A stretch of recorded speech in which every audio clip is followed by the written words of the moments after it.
Hey everyone! Welcome back to another video on my thoughts on series and stuff.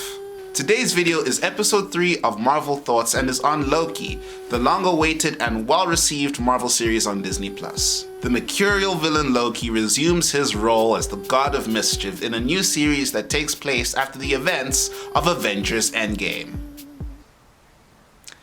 That told us nothing. That told us absolutely nothing. Listen, there's far more to it than that, okay? There's time travel, there's apocalypses, and there's acts of interdimensional self-love. But before we let the guys execute their glorious purpose, why don't you go ahead and hit that big red button? Yeah, that's right, subscribe. We're trying to reach a goal of 1,000 subscribers and we're almost halfway there. So we'd really appreciate it if you subscribed and you shared this with your friends so they can subscribe as well. Don't forget to hit the bell to be notified about every time we upload. And if you're really picking up what we're putting down, then why don't you become a bro by becoming a patron? Bros get early access, behind the scenes content, and all sorts of other perks. So why don't you come on down and let us hold $1? And as always, a major thank you goes out to our patrons. You'll see your names at the end of the video. Thank you very much. All done subscribing? Great. On with the show. Loki! I know, right? I was so in that show. From start to finish. You know, what really got me hooked is how there's so many parallels to the police in this show. Well, that's the goal. They're meant to be the time police, guy one? No, I mean the real police. The way they exert their seemingly God-given authority over everyone without question and punish those who resist. Whether they be man, woman, or child. Or robot.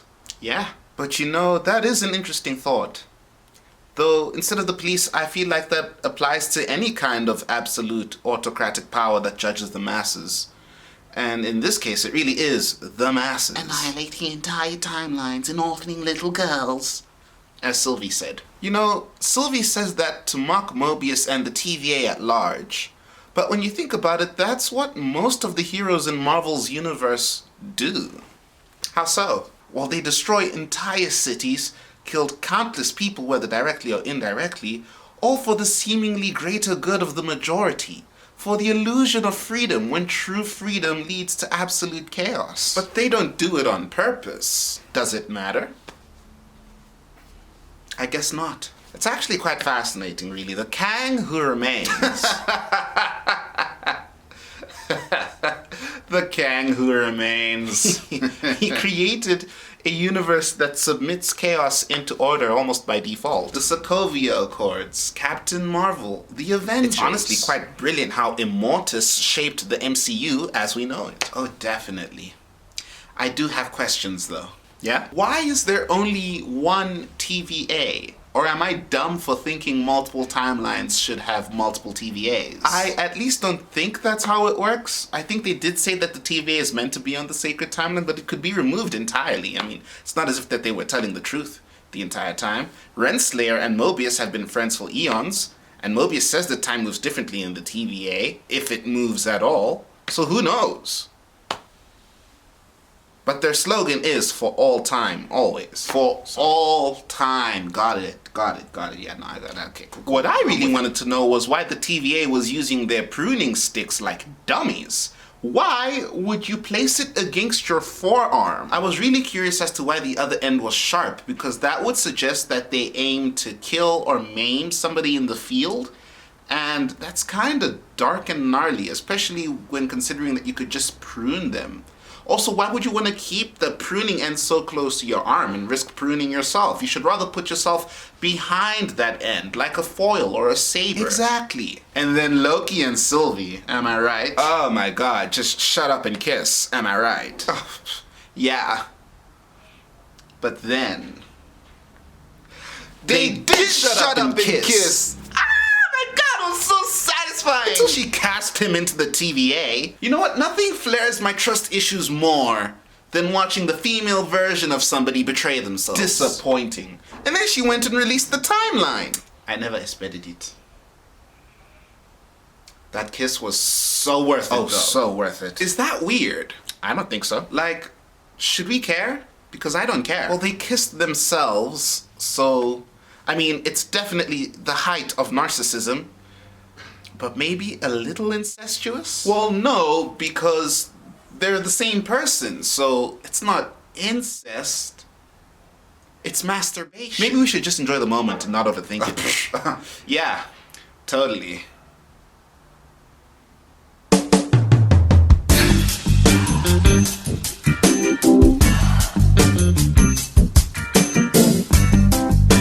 Hey! Stop thinking about kissing the female version of yourself. Right. Sorry. You're nasty. But I don't know, guys. What do you think? Was Loki the entertaining character piece that Loki deserves? Or was it just another Marvel title fed to us by the mouse? I completely loved the show. Wonderful cast. I'm especially glad that we get to see Tom Hiddleston as Loki again. And I'm over the moon that we have Owen Wilson in the MCU. Wow. There's also a bunch of Easter eggs and references that I'm sure my fellow Marvel nerds were excited to see. But stop everything, because I actually have a serious problem with this show. Why do these fight scenes make absolutely no sense at all? You know, the TVA don't know how to use their glow sticks of destiny, and there's this one scene in episode 6 where Loki decides to pole vault over a kick instead of just dodge it like a normal person.